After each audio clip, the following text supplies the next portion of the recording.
What's up? What's up, everybody? Aloha Wednesday, hump day.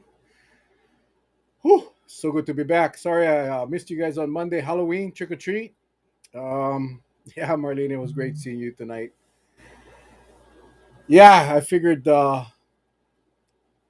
would we disrupt Halloween trick or treating for all you and your family? So, yeah, I gotta tell you, it's tough to find political guests right now. Everybody's busy on the campaign trail. So, there's this go to guy. You guys all know him. You've seen him. He's interesting dude. And if you follow the show and you follow the comments, you've seen him uh, pretty much on all of our shows. And he's been on our show uh, a few times in the past. And it's always fun to bring him on when we have absolutely nothing to talk about. Um, but it'll be fun. Hey, Pops, how are you? All the way from Seattle, man. How you doing, Pops? Love you, man. So I texted Tyson Moises today and said, "Hey, you want to come on the show tonight and we'll talk about whatever the heck pops up."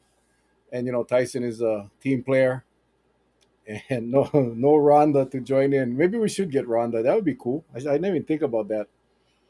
But then we got to put the kids away, and all the faint at heart people got to go away because you never know what the heck um, Rhonda will say. But we will get Rhonda and Tyson on in a future show. But we'll bring on Tyson. Again tonight. Let's have fun. Let's have fun, and we're going to talk about all kinds of stuff. We're going to talk about politics. We're going to talk about COVID. We're going to talk about sports. We're going to talk about, and this is the fun part. You guys, whatever question you folks have, I don't care what it is. It doesn't have to be relevant to anything. Just throw them in the chat, and we will put them on the screen, and either myself or Tyson or both will answer them. So, what's up, Tyson? What's up there, brother? Brother, I'm doing You good, know man. that it I is. gotta. It's always fun when we're together. In fact, I think my middle name is Fun. I don't think my parents realize it's not Lee. It's actually Fun. Wrong three-letter word. Yeah, before we get started, I see Kirk, brother Kirk Correa has just jumped on. Kirk, on behalf of the village, on behalf of everyone here, our families, condolences and prayers, man, for the loss of your brother, bro. Um, I'm still in shock. It's still very hard to process. Um, I just, but I love you, man, and your family, your Yep. mom, your I mean, just I hate to start off the show with that, but I saw you pop on, and hopefully we can bring some laughter, some smiles. I actually don't doubt that for a moment with this guy. But please know that we are thinking and praying for you, Kirk, and your entire Ohana. Damn, that old cliche, gone too soon. Um, whew, it's rough. So anyway, Kirk, God bless you and your family, and we love you, man. So Tyson, What is up? you've been on the shelf for a little while. You had some little maintenance done. Compliments of the doctor. I, How, how, I how how's did. the surgery coming along? How's the surgery? The surgery went well, right? Meniscus surgery went in, cut, shape. It, it, the surgery itself was good. The recovery still going. My patience with the healing process makes me from not a very good patient at times, but Well, the, it's the surgery the surgery was good because you was sleeping. yeah. Hey, That's and why. and I I woke mean, up. I woke up in my recovery room this time, and not in the ICU, so it was even better. and you texted me and you was fine because you still was on meds. Oh yeah. And then a few days later, you texted me and the meds had worn off and Hmm. reality had. Oh yeah. That third day, man, when the drugs are out the system, I was like, oof. I was like, pain level. When they always ask you if it's 1 to 10, went to about 13, and then I was telling you, right, with the painkillers too. You can only take painkillers so long because eventually you can be in the bathroom, you can be fighting with who's in control of number two. Like I need my coffee, and you got to be able to do what you got to do on a daily basis. Yeah. No, man, I've been through enough of those. I like you, man. The surgeries always go fine. You wake up and it's all cool, and then reality sets in, right? And then it's like, ouch. But I'm glad you're feeling better. I'm glad you're feeling better, Appreciate it. It's and it's back on the good, you know. road. So we I got a lot of stuff to talk about, and I don't even know where to start. I'm hoping you guys ask some really silly questions so we can pop them up on the screen and we can take a shot at it. But let's start off because I know a lot of our viewers. I was just talking to a friend today, and they said, "Hey, man, you still doing that show?" Yeah, I was still doing the show, but our show for over 2 years was focused on COVID, and we had a lot of faithful villagers that would tune in to get information. Unfortunately, and we had Dr. Altenberg and Dr. Brown on the show last week, and they basically said, we're at this manageable level. Virus is still here, it's still dangerous, but we really simply gotta learn to live with it, but not ignore it. And you're in the visitor industry. We've seen some hellacious things happen over the last 3 years, but it is really nice to see that there is some level of normalcy back. And one would argue that it's gotten too good. Visitor arrivals is higher. We got roads. I mean, that's the nature of the beast, right? That's just the cost of relying on one industry. But it has gotten a lot better in the sense that we're more free to do more things. I still worry that some people have pretty much written COVID off, and I know a lot of people are sick. I mean, in my office alone, we got a few people they got this nasty cold, and not it's not COVID. And when everyone was wearing masks, no one got sick. So um, it's good that they're not getting COVID, but people are still getting sick. So you Yep, obviously the, haven't the been common working for a cold. while. Remember, the common cold just kind of disappeared, right? During COVID, it's like, oh, no, nobody gets sick. You either really sick or there's nothing. But common Yeah, cold still exists.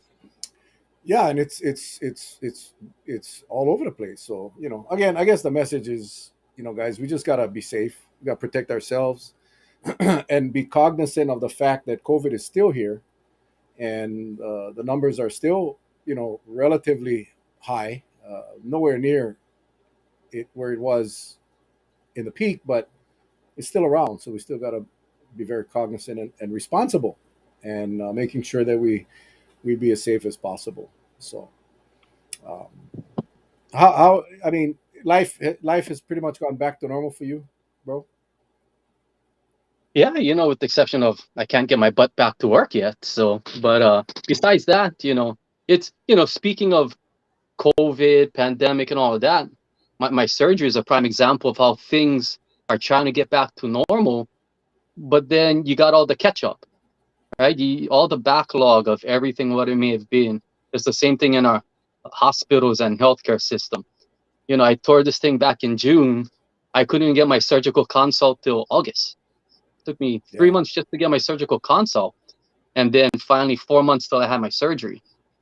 So as you start, things, you know how it is. You walk around here. It seems as if it's just a normal day. Personally, I treat it like a normal day, right? You're still cautious of certain things. It is interesting though that since I got COVID back in May, I really haven't gotten any type of sick. You know what I mean? So that's kind of good. And plus too, it's not like I've been around a lot of people and strangers because I've been at work or anything. yeah. Well, I mean that's the key. You brought up a very valid point, and Melissa just posted pediatric RSV, COVID, and other respiratory cases are going crazy. She works at a hospital in Oahu. She sees it every day. I didn't see the numbers today. I take it, Liz, that 7 more people passed away last week. That's one a day. That's not that. That's still a problem. That's still a problem, and we got to be, again, we got to be aware. But the collateral damage. That's a horrible word, but the consequences where your hospitals are full, procedures, you got to wait forever to get a procedure done, and that's not good. what that does is that creates bigger problems for those people with ailments that should be treated right away. And so it's a problem that we need to address and we got to be aware of. But bro, I still got my mask. I wear my mask when I go into the stores, in crowded places. I am finding myself taking the mask off more times now than a month or two ago. So I myself is part of that crowd that is taking extra chances that I probably shouldn't be taking. But Well, I'm still aware. I'm still aware, and making sure that if you're going around strangers, if you're going to go into a closed area, you best wear your mask. It's yeah, not a then very that's the thing, right? If you're still going to crazy areas with choke people, so like me, most of my places, I'm either in physical therapy where you gotta wear your mask anyway, or I'm out at a ballpark. So yeah, at the ballpark, yeah, unless it's mandated, you're not gonna see me out there when you got wind blowing, dust going all around. But yeah, it's I, I wish I wish I could speak to what it's like with our current travelers coming in and all of that. I hear things from a couple people I work with, but there's no crazy stories. But I've always said this, right? Our clientele down at the Grand Hyatt, little bit different than a lot of other places. Not just cheap seeking travelers going out to have. Grand Hyatt's not the cheapest place to go visit, so it's it's all right. Yeah, I mean, I look at the airport. I look at the, obviously in the airplanes, and I see the masses of people all close together. I have no doubt that we all know people coming back from the mainland. Our local families coming back and getting sick, getting COVID, and it's. I think it's from the airports, man. Or Vegas. Vegas is a very hot spot. I mean, everybody you know, what happens in Vegas stays in Vegas, except COVID. No, it's yeah. So and we're not gonna be able to stop that. We're not gonna be able to control that. So we can only control what we do and the precautions that we take, and that's what we got to do. I mean, and it's good just to not catch cold. It's good not to get sick. It's good not to get sick. They constantly, you turn on the local TV and it's all they're talking about is they even got the World Series, Little League World Series coach talking about the boosters. And from what I'm hearing, it's not working. Not the boosters not working. The promotion, the marketing of getting boosters. Very very small percentage of people are actually going out and getting the booster. So Oh, yeah. we just got to wait and see. And again, just don't let your guard down. Everybody knows what's best for them. So I did want to talk a little bit about COVID for our loyal COVID. Well, hey, Mel, remember what I said months ago or whatever time I was on this show, and I said it's literally it's pretty simple, right? If you take care of yourself, knowing that what you do can affect others, we- we'll always be good. So but I'm glad you brought up the World Series too, because today that was we can talk about the World Series later and that what happened in that game. No hitter. Second time ever in World Series history. First one was Don Larson with that team from LA that's blue and white. But when you see things that in a sport, right, that's been around since what 1889, and it's only the second time it's ever happened. It's it's a remarkable feat. Yeah. Well, America's game, man. America's game. It's just it's a different time though. I mean, in sports in general, overall, right? If you look at the sports today as compared to back then, everything changes. Strategies and just the sheer development of athletes. I mean, look at football. I mean, this is just it's a whole different game, and the rules, right? All the rules that have been for safety reasons have been changed. More so in football, have completely changed the game. And you try to compare the players of today with the legends of the past, like the Montanas and the Youngs and the Bradshaws. I mean, it's apples and oranges because those people didn't play under the same conditions as the players today are playing under. I mean, everyone's protected today, and Mhm. it makes for a much more exciting game, much more safe game.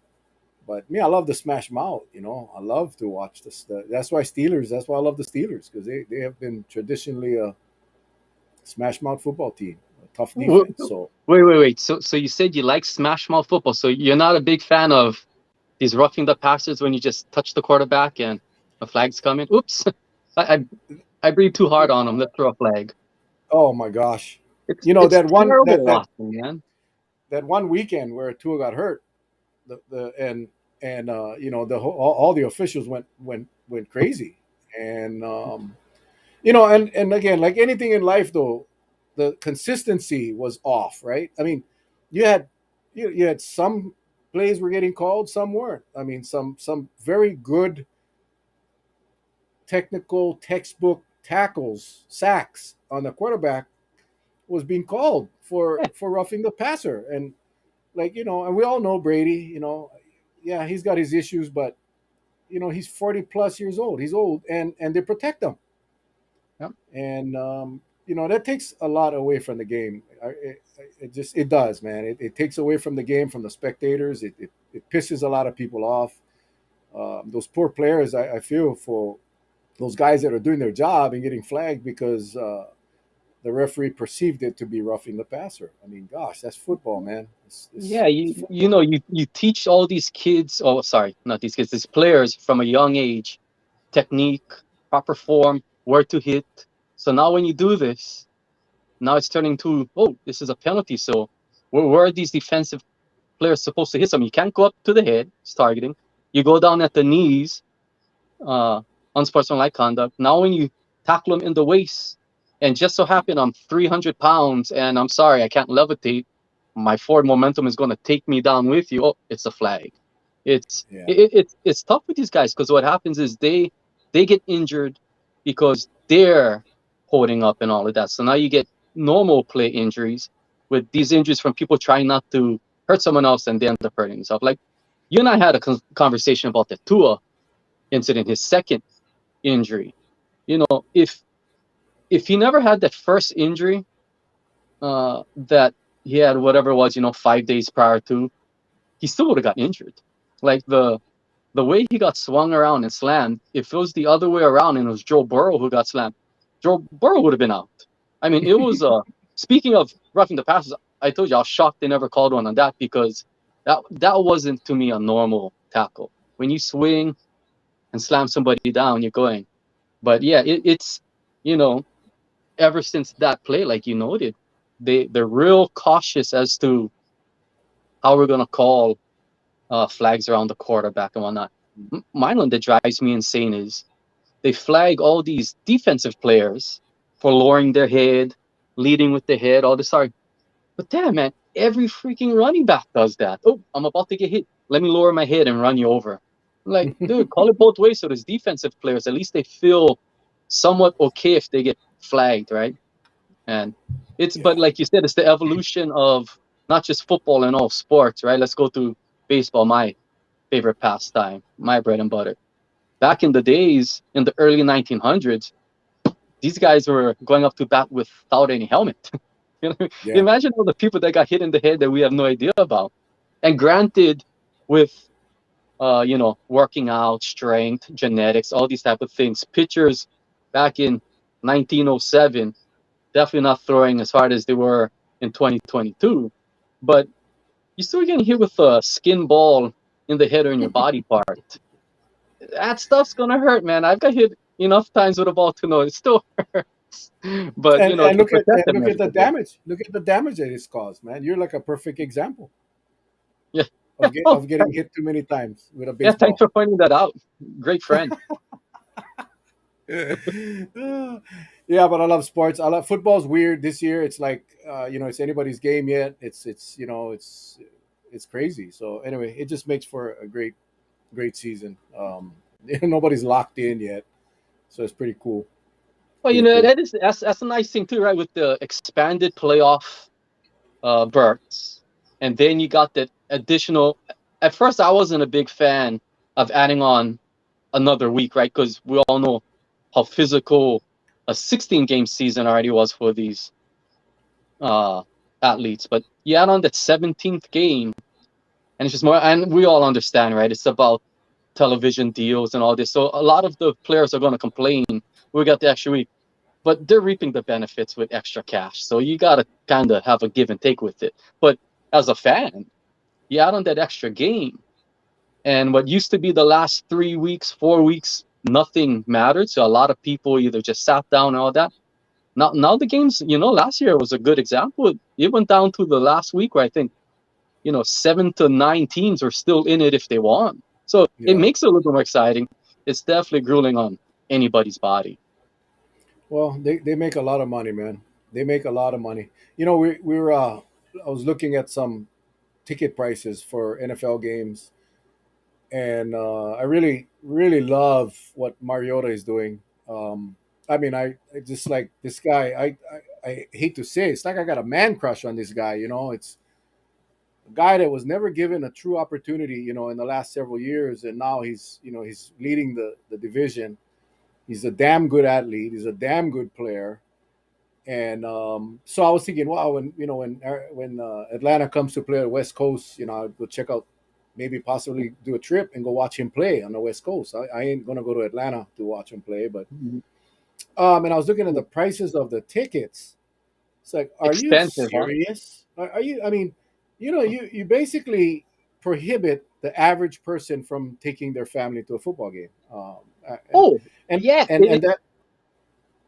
Especially if you're visiting from Hawaii, right? Because we already got to pay the X amount to travel. There's like we can drive to a game. But like what you just said, and before you even give the amounts that you were, like you said, we had some friends during fall break, right? A lot of people during fall break, they'll take trips, but we had a bunch that we knew that went up to, oh, Jesus, wait, sorry. I just saw Uncle Kirk. Lord have mercy, that guy. I know it's cheap when, they just tell everybody, come on in, you can come and watch the Eagles win a game, especially against Dallas. Jesus. I forgot I was even saying because Uncle Kirk had that. But oh no. Yeah, so so during fall break, a lot Crazy of the people went to prices. Vegas. Yeah, so they went to Vegas. But a lot of them wanted to go watch because during fall break, the Raiders had a home game. I forget who it was against. But even back last March, they're looking for those nosebleed seats. And for people who are not familiar, nosebleed seats are the ones all the way at the very top of the stadium where you probably need binoculars just to see the game. But those tickets were $500 a ticket.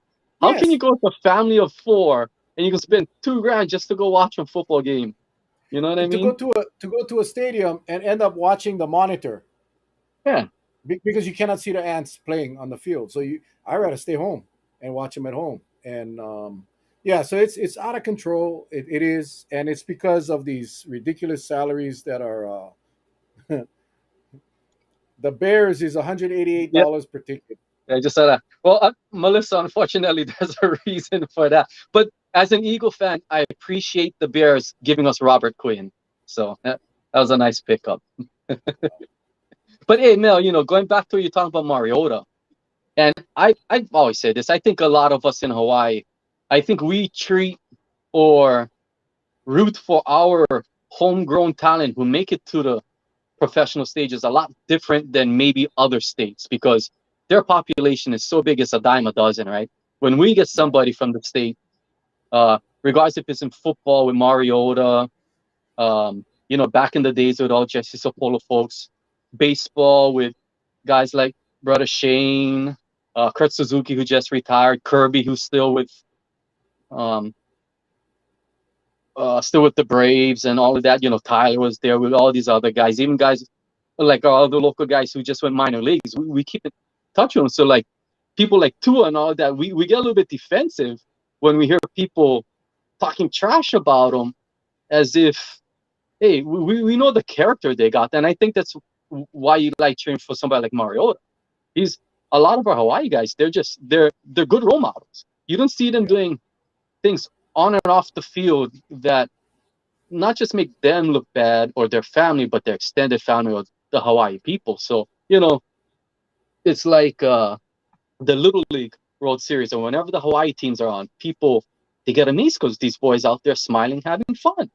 I know Yeah. it's because it's kind of the culture that we live in and your atmosphere. Where if you're around crap all the time, you're probably gonna be in a crappy mood. But if you're around some good sunny weather, fun-loving people, you can play that way. So I like me, I'll always cheer for Hawaii boys. If they're on the Yankees or even with the Dodgers or Lakers, I'll just root for them to do well, but still hope their team loses. So, like for me, if Tua plays against the Steelers, I'm cheering for Tua. If Mariota is playing against the Steelers, I'm cheering for Mariota. I mean, I like the Steelers. I'm a fan, but my aloha for these guys, and for the reasons you stated, their character. Mariota is like amazing. Tua is awesome. Yep. These guys are so respectful, and their passion for the game and their passion for Hawaii is like incredible. So for me, I'll take a loss for the Steelers if to give one of these brothers a win. That's just how I see it. And I know you're a hardcore Eagles fan, so I think you would have a rough time. Although you would like to see them succeed, you still want your Eagles to win. Oh yeah. Hey, the good thing is we've hardly had anybody from Hawaii on the Dallas Cowgirl team, so that's been nice. I That one would be rough for me. of that. I Even am if they still came. sad. I'm still sad that Nate left us, right?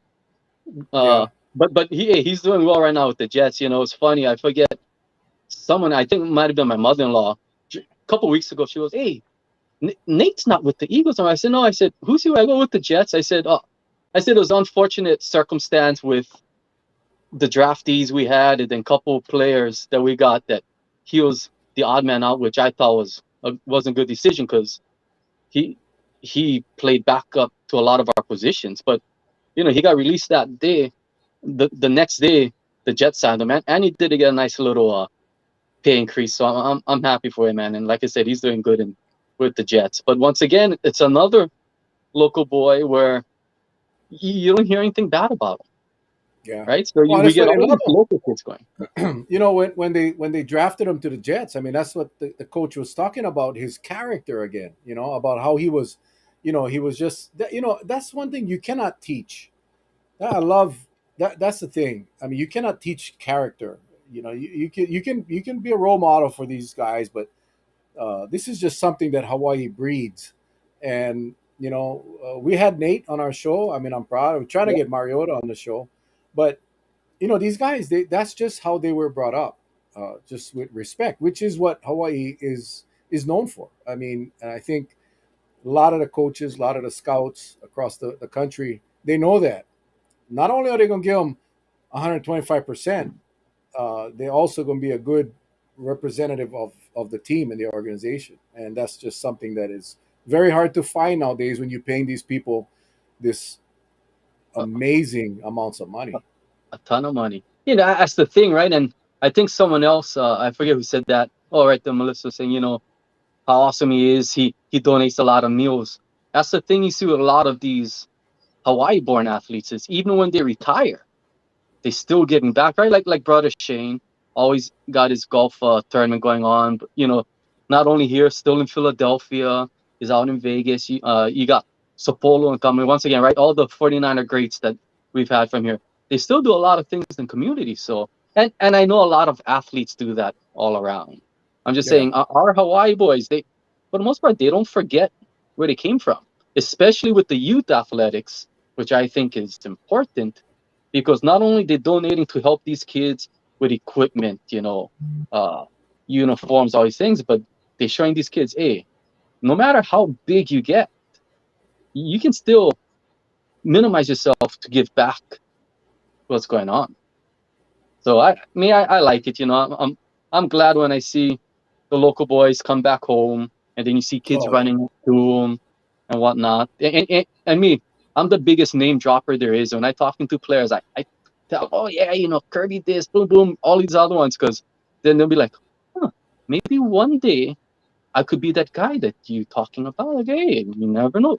You gotta just work Yeah. hard, right? That's all it That's is. it, man. I mean, that's it, and I think that's what I love about our local boys, that are playing up at the big leagues, whether it's baseball or, Shane's a great example. I mean, that guy does so much for the community, and all of our guys do, and that that is what you can hope our kids can look at and aspire to be just like that. That if you work hard, you believe in your dream. Working hard is important, though.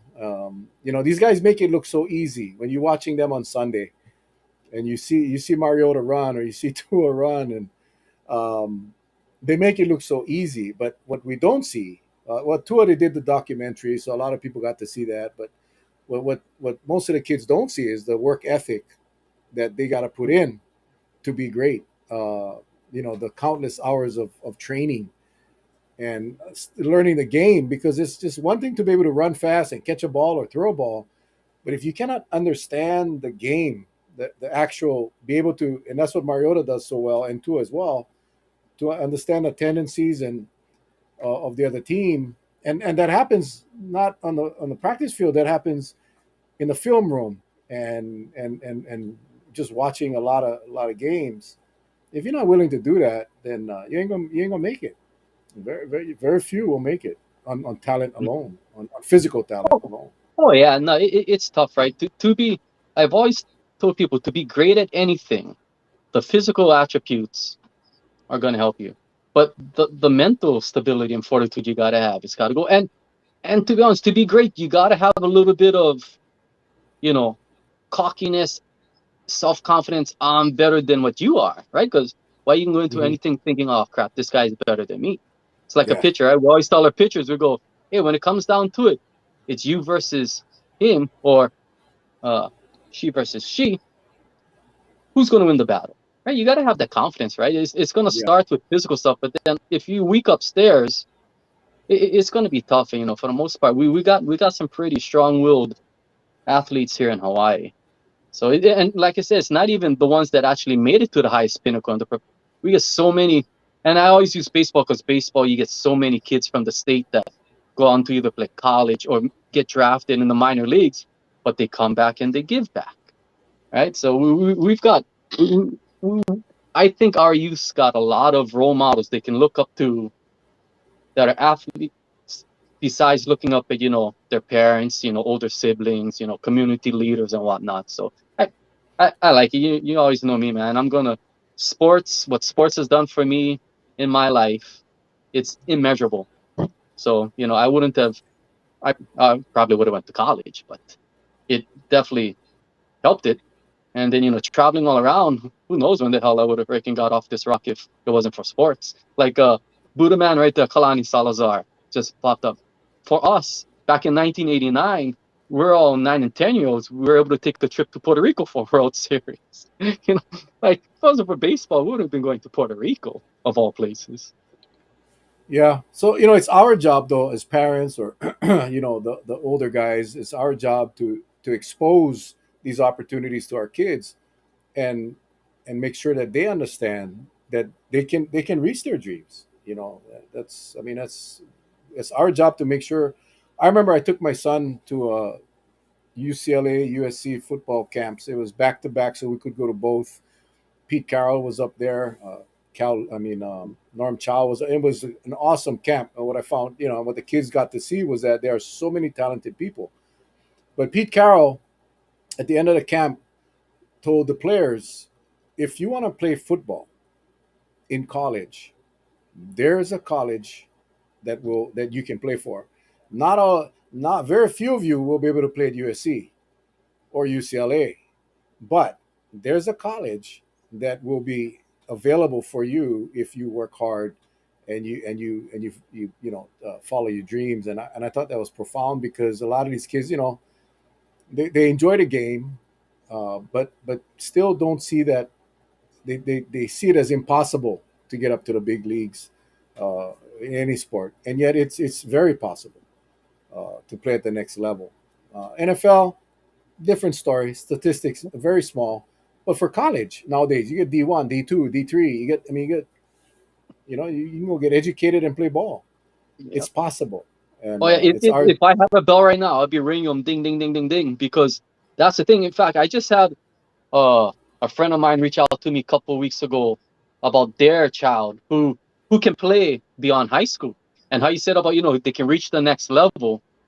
To me, it should, if you playing youth sports, your next level should be, can I make a high school team, right? yep, Not, oh, I'm a youth, let me go play a pro team. When you're in high school, can I reach the next level collegiately? Can you go? Because you just said it right with the NFL. What is it? 1%. I think yeah, one it's percent of it's all high school athletes even get a chance uh, to go to an NFL camp. Some crap hmm like that would make the college, but it's understanding what what your realistic goal should be and then working towards it. And what I told this one parent was, I said, if your child is getting recruited at only one school, you have no option. You want to say, okay, do I want to take this one?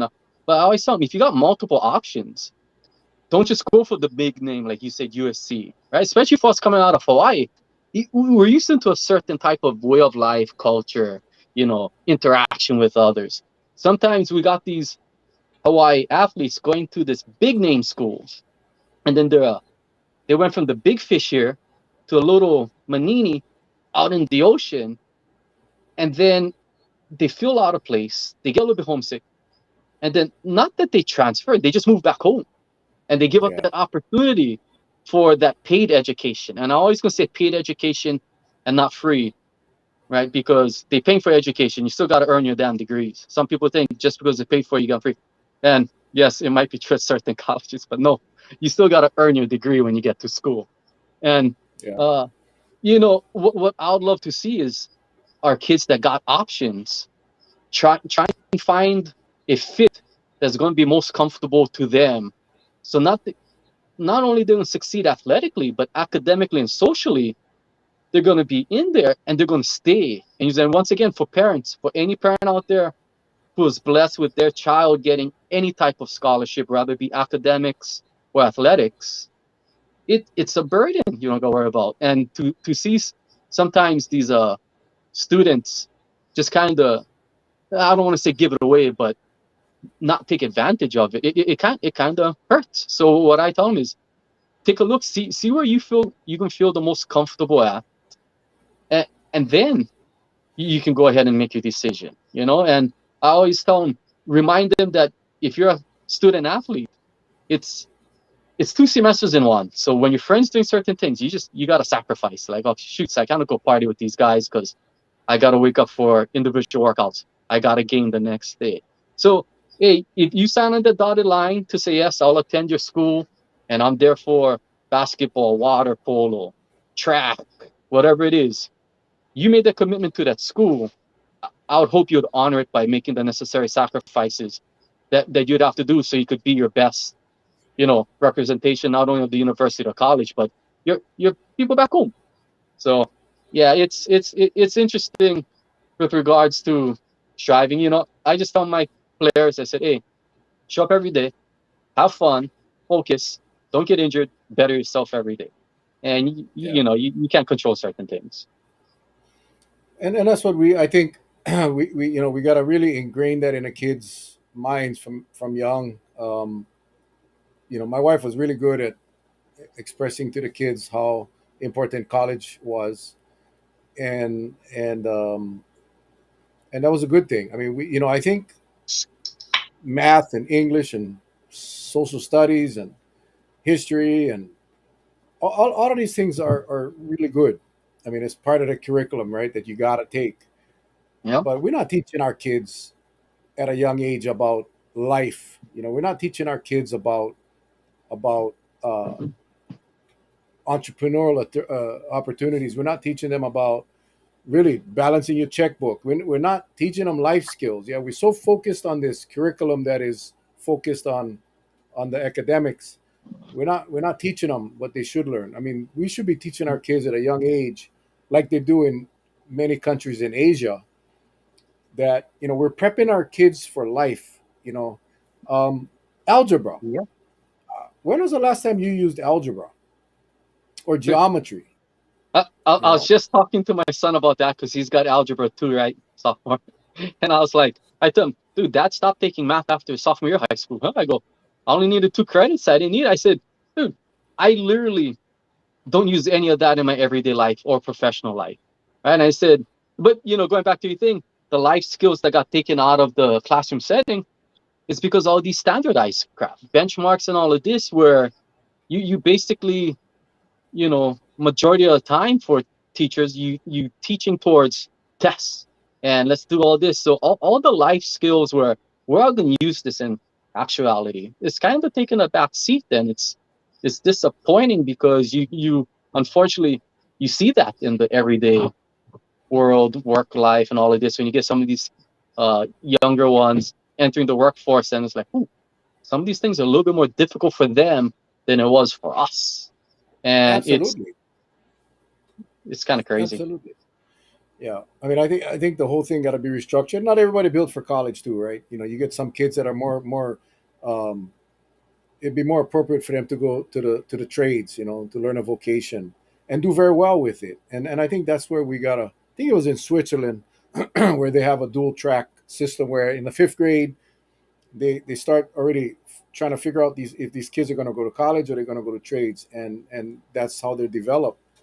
And they can always jump across if they choose to, but Right. you cannot force these kids in an area where they're not going to succeed. And I think that's where we as a whole got to start relooking at how we educate our kids, because life skills, to me, it's appalling to me, how many kids graduate from high school but have absolutely no clue on life.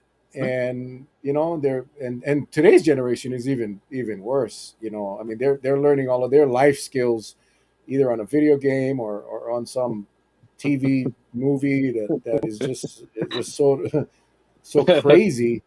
And but that's what's educating our kids, right? And we got to really refocus, reset, and get our kids the best opportunities to succeed. Right now, the opportunities for kids to be on their own. The pandemic really created this opportunity that people can now work at home from their Mm-hmm. computers. They can go on TikTok, they can go on YouTube, they can do all these social media gigs that are producing a lot of money. These guys are firing out these TikTok videos, which is kind of really stupid videos, but they're getting millions and millions of views, generating a lot of money. Is that bad? No, man. It's Yeah. it's being an entrepreneur, and Yeah. and and that's okay. But what's happening? Well, we cannot. I just saw the thing the other day. Mark's Place posted. We got to close because we don't have staff because everybody's stay home doing TikToks, making money on TikTok and YouTube. It's a double-edged sword, but nonetheless, if we can get our kids at a point in their life where they can be successful, regardless of what they choose, as long as they're happy and Oh it's yeah. legal, and it's legal. Oh yeah. You know, Yeah. Yeah. there's But a lot of like you illegal said, ways. there's got to be some tweaking in the at the high school level, right? With all the academies, because everything's academy based right now. It's all that, and you get whatever it is. We got to get a few more that's more vocational, just driven, right? A lot of these academies, it's basically essentially college prep type things, getting you going and whatnot. And there's a lot of jobs out there, man, where you don't need a college education, and you can make a lot of money. And You can go get a certificate. You can just go learn on the job and go. Like I said, I always tell people, I get 2 degrees. Right? I don't even know that to be a valet attendant, right? But I use my communication one often because I'm always talking. But yeah, we told our kids, we said, hey, you don't have to go to college. Go for vocation. I said, electrician, do what we said. Go and do what you want to do. We said, but no go college just to go and then you waste money and time, yeah, that kind of stuff. So yeah, but going back, and this is completely off of the academic aspect of schooling. What needs to change in the damn high schools is put driver's ed as an elective, right? The state is making all these kids under the age of 18 go through these driver ed classes, and you got to wait 6 7 months just to get one. Put the damn thing in the high schools, please. The maintenance god, let's have driver's ed here so that all these kids that waiting 6 7 months on wait list can just freaking do it at school. But okay, yeah, yeah, that's and just a and little pay rant on that. and pay. No, I mean likewise, when I went in high school, we had home economics. You had to take home economics. You had to take, um, there was agriculture. Yeah, there was auto mechanics. There was all of these things that the kids could go try out. And I can tell you, we went to a class reunion, our 40th class reunion. It was actually on election day, primary election day, and so many of my classmates that chose the route of the trades are very, very successful today. Very successful because that's what they enjoy doing. So yeah, I mean, we just got to give our kids an opportunity to choose what they feel that they enjoy, and give them those opportunities. And that's what bothers me. I like the driver's ed idea. I mean, because right now you're forcing the parents to have to go out and pay a lot of money to go, and it's required now. It's Yeah, required. I mean, you and got to and, go to and driver's ed. it's you're subject to which one may have availability, and you got to keep in mind, uh, my son, all these 15-year-olds right now. If you go back 15 years, they're all part of those rain babies, right? I mentioned this before. The 44 straight days of rain, where a lot of indoor activities got taken care of. I was like, there's a lot of kids right now trying to get into friggin' driver's ed. So like, when he turned 15 and a half in June, we started just every single one. And then finally, he was able to get into one in October, and he could go. But it's, you get these kids just waiting way too long to do this. Or, it's either get into a driver's ed program or wait till 18 and you can just go take your license. So Yeah. it's, yeah, some things just don't make Al- sense. Although it did create opportunities for entrepreneurs to go start their own driving schools, Oh, and yeah, no worry. Me and Justin, man, just feel we've talked. We're like, dude, we should go look into what it takes to get a driver's ed, and then just start, bro, especially on the west side. Bro, we yeah. would have choke business. Like me, I had to take my son Kapa. Like, dang it, man. I'm a piss tech on. Driving Tuesday, Thursdays to Kapa.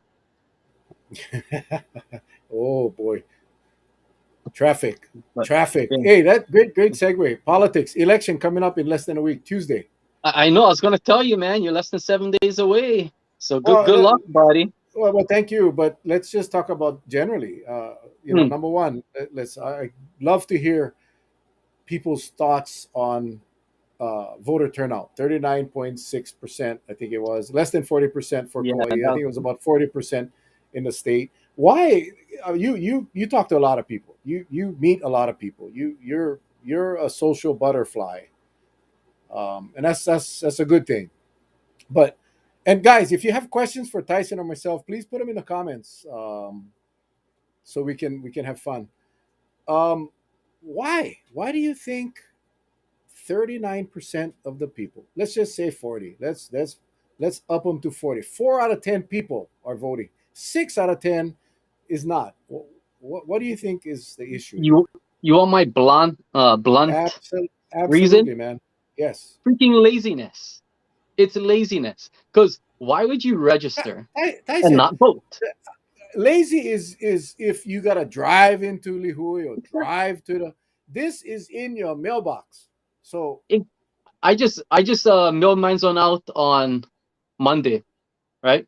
No, I mhm. procrastinated doing it, but hello, it's on my counter. All I had to do is open them up, seal them up, drop them off. Took me, I think it literally took me about 2 minutes to Yes. wait, sorry, 2 minutes to vote for um the candidates. Took me a little bit more time for all the amendments that are going on, just so I made sure I read them properly and I knew what I was going to do. But it's to me, it's laziness. There's no other reason. Like you said, you don't even got to leave your house to vote. Yeah, I mean, I So think it's a combination of things. I think procrastination is a good one. I think people get the thing in the mail. I think some downright think it's junk mail. They look at it like, everybody gets all this crap in the mail. I think some, unknowingly throws it away, and it's just out of sight, out of mind. I think some put them on the side and say, "Oh, I gotta go talk to my family for see who to vote for. I gotta go talk to my friends to see who to vote for," and then they put them on the side, and next thing you know, election pile. I think that's part of the problem as well. But I also think there's a problem because, and I've been saying this throughout the campaign is that people have just lost confidence, they've lost trust, they've disengaged themselves, and they just don't think their vote counts. And that's crazy. That's I mean, and we got to, I blame us, I blame candidates, Mhm. I blame elected officials. I always say we're not making them attractive enough, or we're not giving them a reason to go out and vote. We're not convincing them that voting is important. But Eh, that's but, embarrassing. but see, It look, is I still embarrassing. think. All right, I still think that's a bit of a cop out.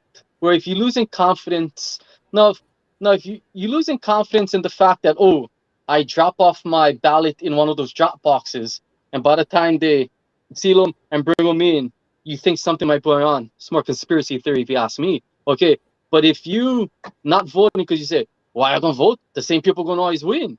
My thing would be the same people probably always winning because you're not voting. You know Yeah, what I because mean? it's the same people voting.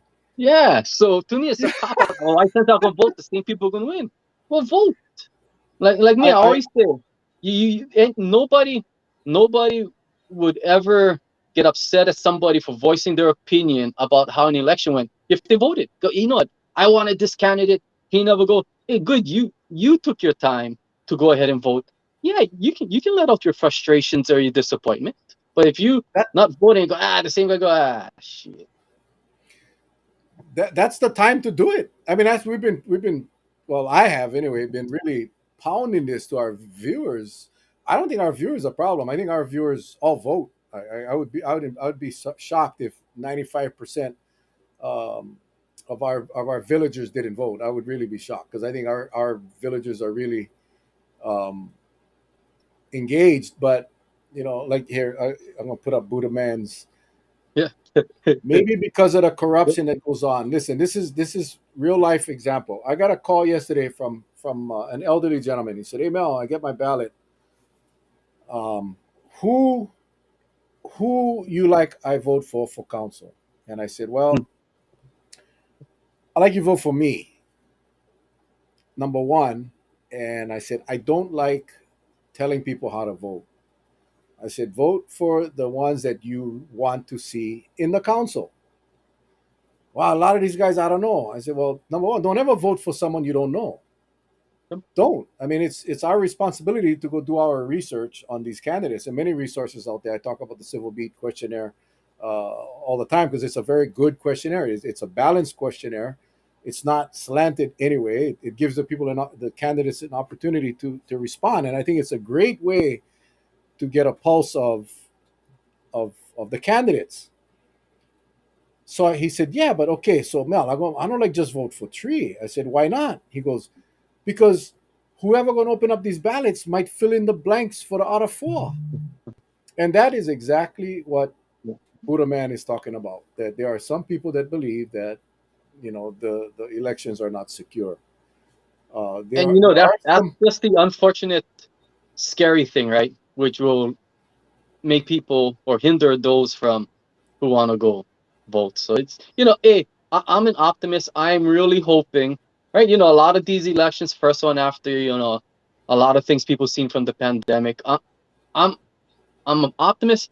I'm not hoping for 70%. If we can just get 50% of voter turnout, that might be an all-time high for the last 40 years.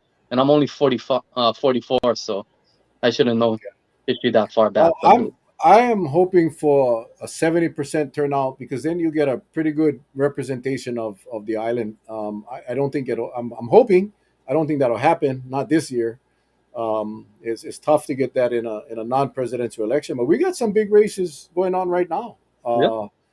yeah, Our governor's race is huge, and I think it's been very quiet. Unlike the primary election where everybody was fighting with each other, this one has been very civil. The debates, if you ever watch them, I think you can see that there's clear differences in the two candidates, and this is the people that's going to be running our state for the next 4 years, possibly eight. Very critical election. And I'm going to say it. I have told our villagers that I voted for Duke. I voted for Duke because I think Duke gives us the best opportunity to put the state back on track. Now, Again, I would say my disclaimer or my disclosure. I don't see D's and I don't see R's. I don't. You know, people. I tell people that I'm voting for Duke. They say, "Well, you're a Republican." I'm not a Republican. I ain't a Democrat. I am voting for the person who I believe has character, who I believe has the experience, the knowledge, and most importantly, the character and the heart, the compassion for the people of Hawaii. And for me, that one's clear. It's Duke, and yeah, and his plan for housing is a real plan. It's a solution, not just a program. So I know, again, I probably offended a bunch of people. I'm sorry. That's just how passionate I feel. Our state is in trouble, and I'm a voter too, and I got to live in this state, and I want to make sure that we get the best person in office that's going to be there to represent all of us, not just the rich people, not just the people that had, fly in all that money from the mainland. No, I'm not into that. So, yeah, I But see the emojis going out, people freaking out, but it is what it is, guys. I mean, that's my position. I've been in this game a long time, and I got to tell you, I can see when someone is genuine, and that's part of my training as a cop, as an investigator. I can tell when someone's genuine and when someone's just blowing smoke up your okole. hey, dude, right there, what you just said, and this is probably going back to my communication background, nonverbal semantics. If I see a candidate that I may or may not know, I never ask them anything political or something on their agenda. I just ask them questions because I want to see how they react nonverbally, tone of voice, how they communicate, what type of attitude they got. Because for the most part, maybe governor at difference, but like a county council member, no matter what, like even you, right? If you used to tell me, oh, Tyson, I'm gonna do this right now, technically it's a lie because you can't do anything by yourself on the Mm-hmm. council. There's a reason there's a council. So, if you're gonna tell me, oh, I'm gonna change this, all that, no, you're not. You're gonna try. You're gonna need other people to be assisting you. And like I said, you only got my vote because Bullet, you're not running for anything. So, you should thank Cowie Hill for that one.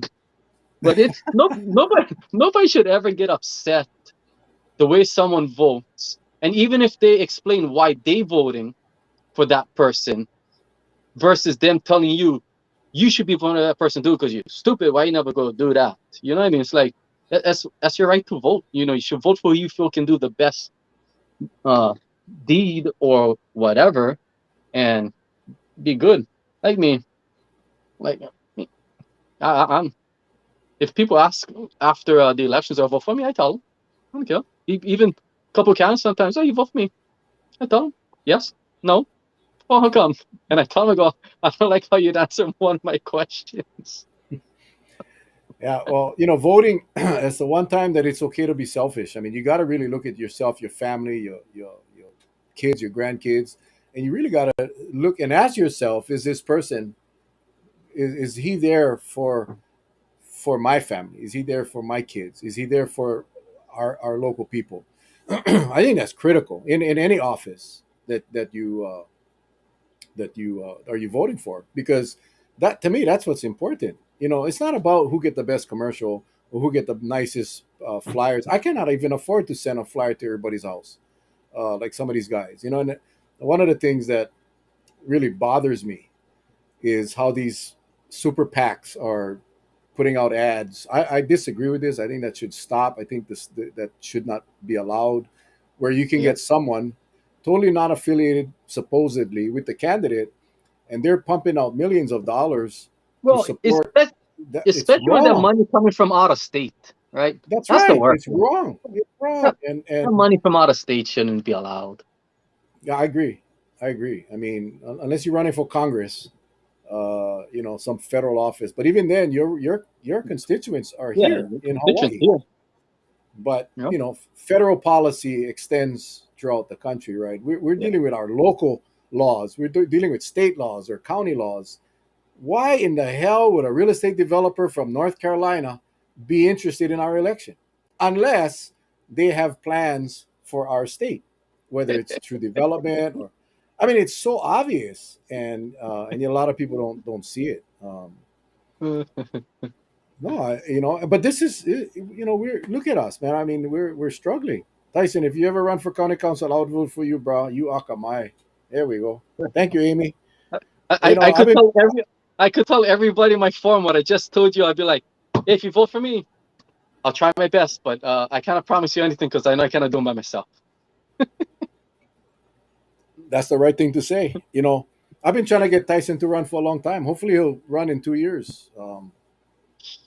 It's the Uh, kind of guy I wouldn't mind losing a seat to, to right, because that. Mel, you would never lose your seat. You can always sit on my lap, buddy. Don't worry. We never had no questions from we got about 5 minutes left. Somebody ask a question. I don't care. Ask Tyson a question. I want Yeah, to ask him anything. a Sports, tough man. question. Let's go sports. Dude, that no hitter today. We got the Eagles 7-0. We got the Lakers who can't win a game. It's a spectacular time in sports right now. We got Russell Wilson who went from the Seagulls over to Denver and he can't even throw a touchdown pass. It's spectacular. $250 million, man. Dude, high school football coming up, right? State tournament coming up. We got Waimea hosting at Hanapepe Stadium against Kaiser in the D2. We got Kapa playing. Dude, who's Kapa playing again? Um, it's Is gonna it come to me. Castle? Is it No. Castle? Kapa's got Waipahu. Oh, hey, I hope, I hope they healthy and they can play. Waipahu's good. Like Kaiser. Kaiser's a quarterback. He injured his ankle in their OIA state title game. So, but I heard he's gonna be back. But he's one of the top passers in the state. So we're we're gonna have our work cut out. But you know what I mean? Our Waimea boys, their preseason against Nana Cooley, all these other guys who are at the top of D2, they pounded them, man. 55-3, whatever it was. So yeah, our boys come out. Waimea side, Kapa side, they do what they can do. They can win the first round games. So and to Mr. Buddha man, why is the Red Sox not in the World Series? We already got 4 this millennium. We can't win it every year. We gotta give some of these peasants a little bit of chance, all right? Well, for the people on Kauai, I love when our kids get to go play in the States. And, because Kapa'a elected to move up to D1, we get 2 representatives at the state tournament, which, Kapa'a is going to deal with D1, and then we got Waimea. They'll be playing in 2 weeks here on Kauai at Hanapepe Stadium. So if you're on Kauai, uh, we need to go. We need to go see. We need to go show our support. I don't care if you're from Kauai, Kapahai. We all need to go to that game and cheer those guys on. This Waimea team, I tell you, I'm making a prediction right now that they're going to be bringing home the state trophy. I I I, I believe that with all my heart. Um, and maybe some people think I'm crazy, and maybe I am, but I've watched their games. These guys are tough. They're good, and awesome. Here's a question, Tyson. What What would would you you? like to see our next politician do for improvements on Kauai? It's always a good one. For me, and this is regarding roads, right? And I'm not a big fan of more lanes, right? More lanes just gonna mean there's more traffic on the road. I actually think by tree tunnel and all that, I don't know what the hell they did there. Honestly, if there's ever a place for a freaking roundabout, that was the place for a roundabout. That extension of the merging lane, then the waiting lane heading out west is kind of just ding dong. But what I love to see, and of course, the county and state can't do it all, right? We need some help from the private sector. What I love to see is somehow where they could work it out, where we get an accident, we always know we get cut off.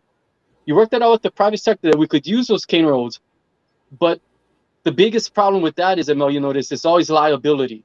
They don't want to allow, emergency access because if something happens on the roads, who can be held liable? I wish they could figure out a way where you got it all set, whatever it is, the contract, where in the event that accident happens, you got to open it up. The county or state, whatever roadway it might be, they've already got the insurance. The insurance would be covered there. So these private landowners who will allow us to drive there, they're not going to be held responsible or liable if something happened, or flat tire, or some, I don't know, anybody would be crashing. You're going through a damn dirt road to avoid being stuck in traffic. Freaking drive slow. But that's what I love to kind of see, right? Because you got all the other things, I would hope our politicians don't get so central, east and north centric, and allow projects that are going on the west side to remain on the west side. So, but then again, that's, for me, that's a little bit biased because I am a west side guy. But you just keep it in general, where, hey, we'll specify the island, get the community support, and actually listen to some of the things, and then go. But yeah, my thing is, my favorite politician is the one that lies to me the most. I mean, Well, sorry, no, sorry, lies to me the least. yeah, I was just Lies going to to say, me the least. wow. Then, well, swimming pools have liability. Skate ramps have liability. Campgrounds have liability. I mean, everything you do has been it has a liability attached. And that's just what it is, right? That's why government is Yeah. tasked with providing these services, because they are there to absorb the liability through insurance or whatever, what have you. But well, there is I somewhat agree with you. More lanes bring more traffic, but we are at a point now that the current number of lanes we have are inadequate, and in fact creates a hazardous situation. So the liability in poorly designed or poorly maintained roads is there right now. So Hey, you know but when I but ran, one when I, well, sorry, a quick one. One no, that I do agree with more lanes. I think that 4 lanes, and I thought it was in the original plan. How they got it at from, what's that, the old mill and the county round building. Get it all the way to the tree tunnel, right? You get those 4 lanes, and I thought that was part of their 20-year plan, every 5-year segment. But yeah, to have the those 4 lanes or double lanes each way, only going to uh Puhi, and then right there, it's like you said, you just get that bottleneck there, and then when you gotta merge into the one single lane, it just creates a problem. So yeah, if there's ever a place to get multiple lanes, get it all the way to tree tunnel, so that when you're passing and going to the tree tunnel, and now you head out west, you get a little bit more of a constant flow.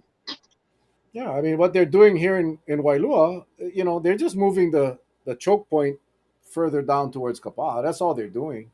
Yeah. The Cane Road idea. I mean, when I ran for mayor, that was my plan, was to ask these private landowners to allow us the use of these cane roads. We absorb the liability, of course. The county would have to absorb the liability, but that's why we have insurance. Yeah. But and if they wouldn't want to do it, then we just condemn the land. We just condemn them. It's not about what's the market value. What is the real market value of an unused cane haul road?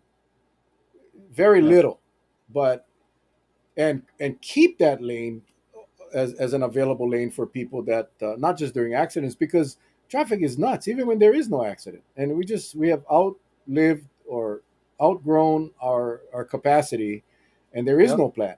There is no plan, and Yeah. that See, look at is that. Look what my pop said. Plans were already drawn all the way to Maluhia. See, that's what I thought was the original plan. yeah, no, Like, that get was the those plan. lanes out there, man.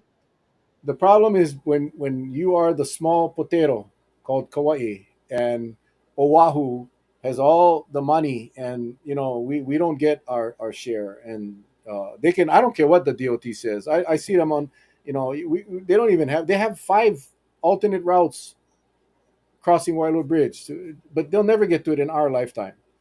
And I feel for the next generation, and the one after that. I mean, what at some point you got to do something. So are we waiting for just the most expensive time, or should we at least start the discussions and planning now? And so anyway, Yeah. that's just one Look, of the hey, few look, things. look at Buddha Man's question over there. I don't know if he's asking this or he's trying to get it at me, because we've had this conversation many of times about the sheer waters and their You know, environmental impact. Oh, only because, right, we all know the biggest thing with those sheer waters is it's athletics, high school sports, football, right? Can't play night games, can't do all of this. And I said it for years, there. they're they're not the honeybee. If the shearwaters go extinct, our ecosystem continues. And by the way, if they like shearwaters, go to Johnson Atoll, get like 10,000 over there. Got But more than ten we, thousand. yeah, but we've got we allowed a possible injury to a bird to cancel what is a pastime of Friday night lights, high school football nighttime, right? High school's played on Fridays, college on Saturdays, NFL on Sundays. But now these kids, instead of playing in a more comfortable atmosphere, cooler weather, no, let's go play 12 o'clock in the afternoon, lunchtime when it's baking hot. And I said this for years. I said the only way it's going to change, unfortunately, is you're going to have a kid who can die from heat stroke.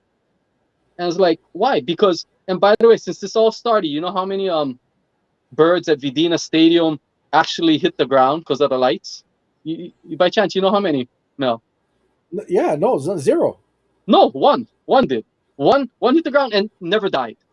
Of course, So, they're not dying. pick them up. So there was zero that had any impact. But they they take away what should be a safer environment. To me, it's a safer environment not playing freaking a football game in the hot sun middle of the day versus playing at night. More importantly, it takes away from parents and supporters from supporting these high school teams because now they got to choose between a youth sport where a sibling might be playing or a high school sport. And you can't be at two places at one time. Sorry. But, the birds running kids away from a stadium kind of made no sense, right? And, I'm sorry, if it's a bird that thinks the light is the moon, yeah, there's smarter creatures out there. Well, and that I think that is a probably the biggest impact that that whole Shearwater deal has made. But also, all the night work on the roads, all the night work is canceled during the bird season. So, they started to do the Wailua stretch, and then bird season started. So now they cannot do any night work because the lights affect these birds. Um, I agree with you, man. I agree with you, and I will tell you that Ross Kagawa and myself, when we were on the council together, when every year we go to meet our congressional delegation, that was our ticket, man. That was our opportunity to share with them the concerns, and they did absolutely nothing, absolutely nothing. And to them, it's nothing. It's really nothing. But it goes far beyond sports. It's about it's just the functionality of our island. And uh, I Yeah. remember when we had they had granted us an extra game. We went to see Brian Schatz, and I don't know what he did, but they allowed us to have an extra night game. And they brought in all the feds. They flew in a bunch of these federal wildlife people to monitor, and they were all there like NCIS people with their things, and there were no birds that were bothered by the lights. And I think we've since had an extra game. I'm not sure where we're at right now, but Yeah, no, I, uh, I think they allow every every school to have one home night game, I believe. yeah, But hey, it's crazy. correct me if I'm wrong. When Bernard was mayor, didn't they put up shields, supposed shields up at the lights that was supposed to allow them to play night games, and then all that money was for naught because they put up those shields and they still couldn't play? Yeah, that's exactly Yeah, right. The baseball field. Remember, the Vidina baseball field is $2 million for those sheer waterproof lights. yeah, right. Um, and cannot, no lights. And that's the thing. These activists that are, speaking for the birds that cannot speak. They do not care. They don't care. They're on a mission to protect this bird. And at some point you gotta do a risk analysis, right? You gotta look at do a risk analysis and weigh out the pros and cons. As somebody just talked about, where's all the common sense? Your mom, in fact. I miss the days of common sense. Yeah, it's gone, right? So everybody's freaking out. Everybody's all bananas. We talked about on the council putting additional money in the budget so that we could have the night games, and if a bird fell, we would just pay the fine. But Hmm. at the time, that administration didn't want to go down that route, so we Oh, stuck and with the deal. first off, ridiculous. How the hell is the calf getting fined $10,000 per bird? Like, Well, holy again, shizzle! we can only control what we can control, right? The feds, and Right? that's again, Oh yeah. that's our congressional delegation. Our congressional delegation should be the ones fighting that and say no, that no. I mean, really. And maybe no one has died from a heat illness, but we have. I watched a cheerleader pass out, eyes roll back in a socket. Thank God we had fire personnel that happened to be coaches when intended to her. She was taken away in an ambulance. She was not good. And that was a Oh, cheerleader. Yes, they're athletes. They're athletes oh, just like those football hey, boys. they're out in the sun performing. Years ago, there's a JV player who halftime had to go sit underneath the shower because heat exhaustion. Where Yes, it's happening. you know what I It's mean? not. And we worry because a bird gonna fall, and then we got to go pick him up and toss him off a cliff so he can fly again. I mean, that's again, where's the common sense? Where's the have we even done a risk analysis? I mean, it's pathetic. It really, Right there, and look at the hitman's comment. Other islands do night games. Yeah, they do because apparently only birds are here on Kauai. That's what the happens. Kauai was lucky enough, thanks to I believe it was Case, uh, Congressman Case, to expand the sanctuary for these birds.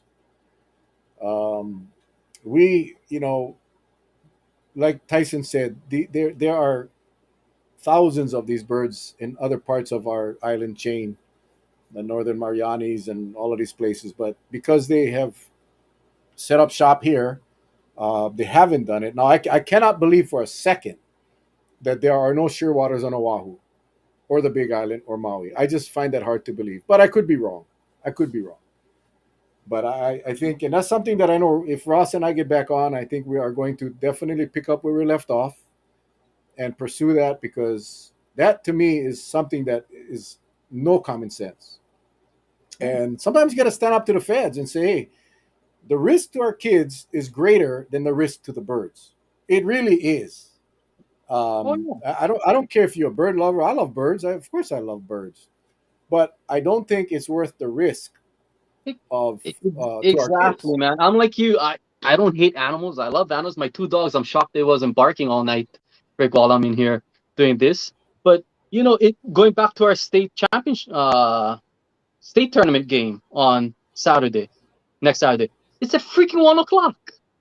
I'm like, oh, we could have a night game where KIF, a Kauai team, is hosting and play at night, where we could get a big ass crowd there. Now our crowd's gonna be minimal because you got other things going on during the day.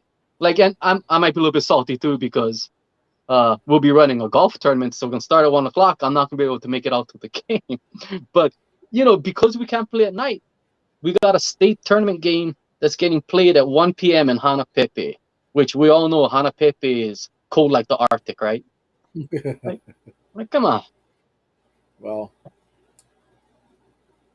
that's the other big impact to the KIF, to the kids. The gate has been, and I remember when we had this on the agenda, we had the numbers. I'm not going to restate it because I don't remember what it was, but it was the tremendous impact, financial impact to the schools, to the KIF, the food booths as well as the gate. Ridiculous. The Yep. I mean, if you go to a game, it's empty.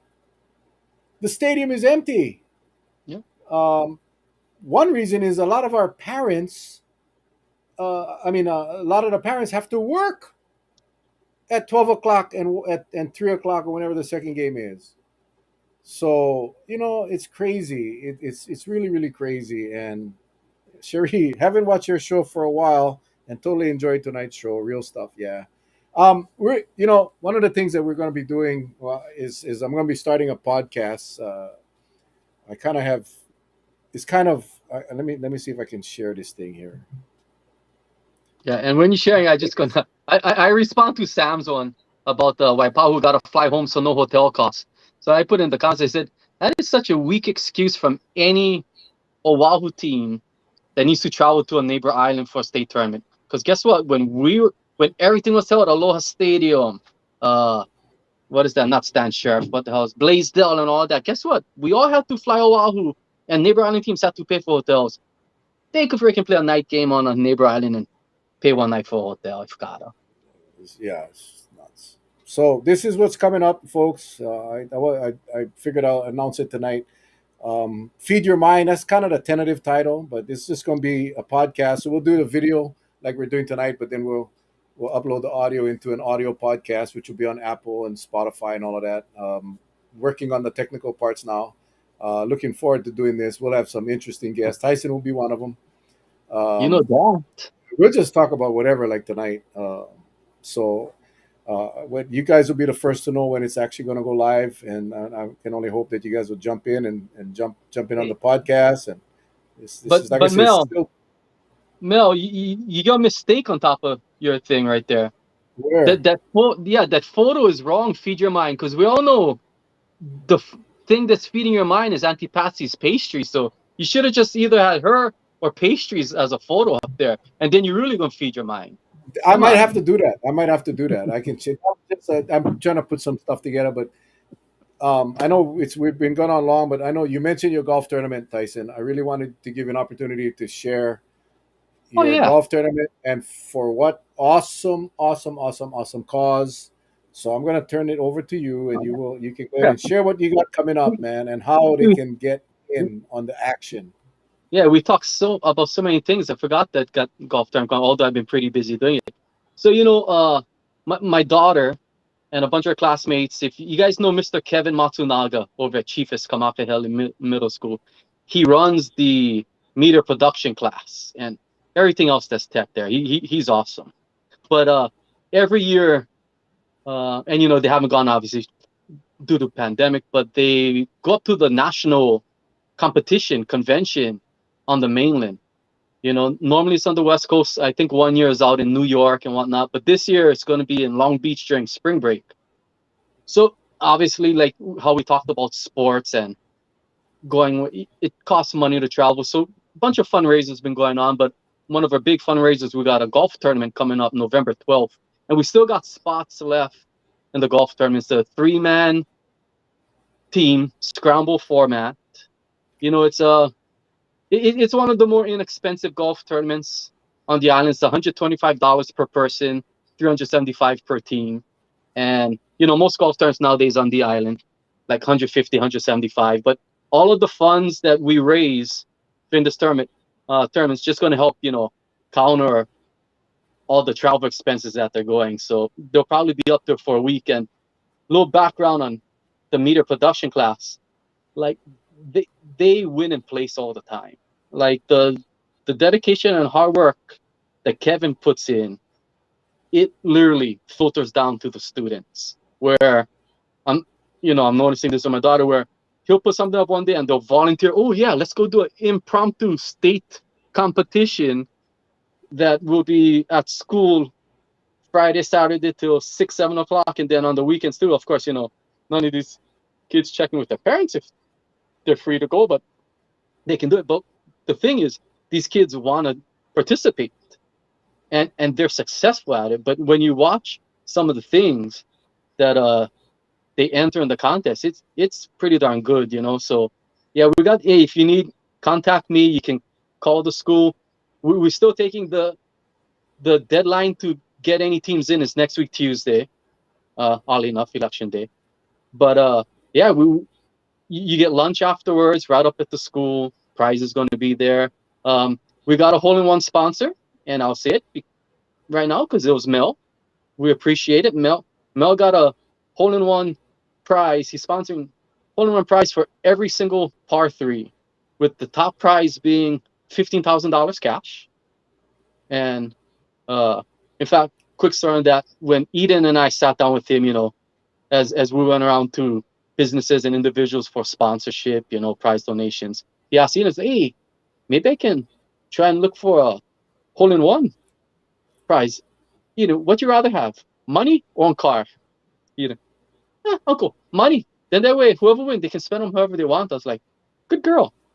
But so the one of the prizes, $15,000 cash, $500 Mastercard gift card, debit card, a new set of Callaway irons, and to me, I think this is the second best prize that you could win versus the cash is Omaha steaks for a year. Like, dude, if I ever want something like that, just give me all the steaks, throw them in my freezer. I don't care. Freaking, I would be eating steaks all day long.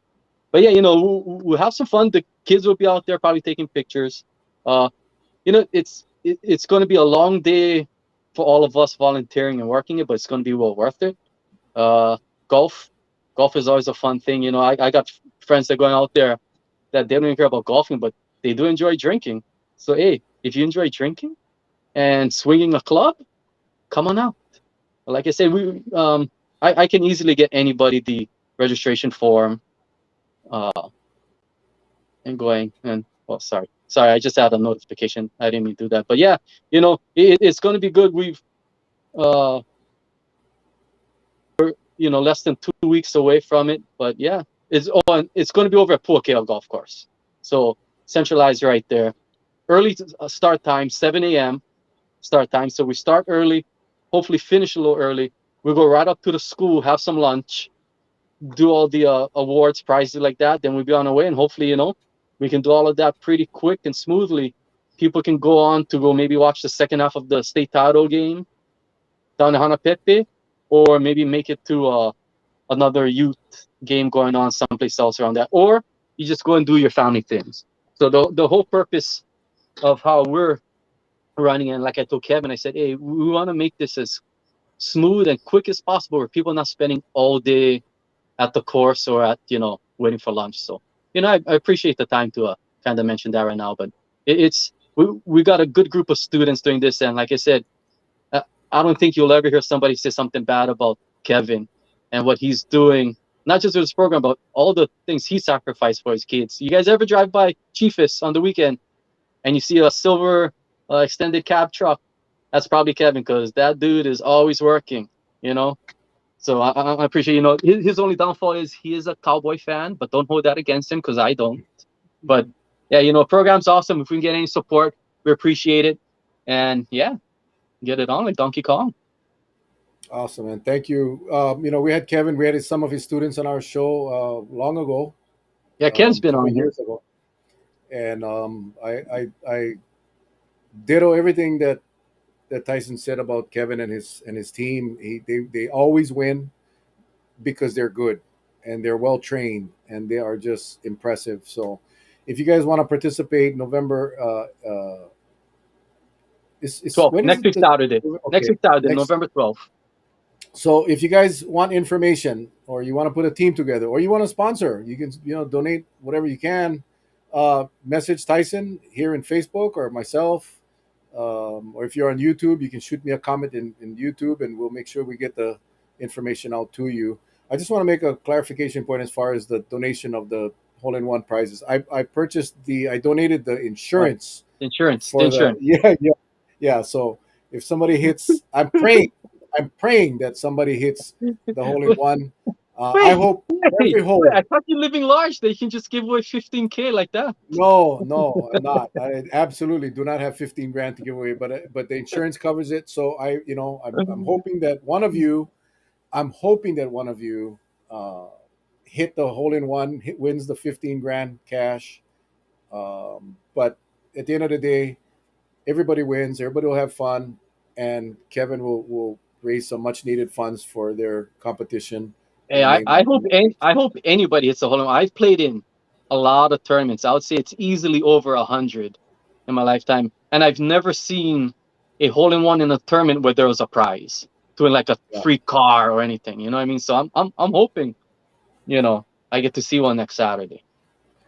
Well, it's going to be there. What is it going to be? 150 yards. Yeah. So if you really want to know, that the $15,000 hole is going to be hole number 60. If you ever played Pokea, as the signature hole, the elevated par three, it's going to be up what's normally the white tee boxes. That's 157 yards. So that's where it's going to be, guys. So anybody can hit a hole in one. Anyone But can. if you want the awesome prize of Omaha Steaks, it's going to be on hole number 16, the real short par four, and I'll be on the back tees, probably playing about 136 yards. So get them steaks, and if you get anybody win the steaks, you can invite me over for a cook over anytime. I'll marinate the steaks for you if you want. It's all good. Well, I'll Roger just that. bring the beer. We will go live from your little cookout. How's that? We'll go live. Oh yeah, guarantee. All right. Well, Tyson, thank you so much Yeah, bro. for sharing your time with us tonight. You got a lot of fans on here. appreciate you guys tuning in. I hope you guys enjoyed it. Again, totally off the normal discussion, but I thought it'd be fun. And we got to do more of this. We got to get more fun going. And guys, if I should be blessed to win this election next Tuesday, the show is not going to go away. We're going to continue running the show. Again, we're going to have our this Facebook Live, and we'll also have the. Oh, Sherry loved it. Sherry, I want you on the show too. I want you to come on and we'll have some. Then we'll really have some good discussion.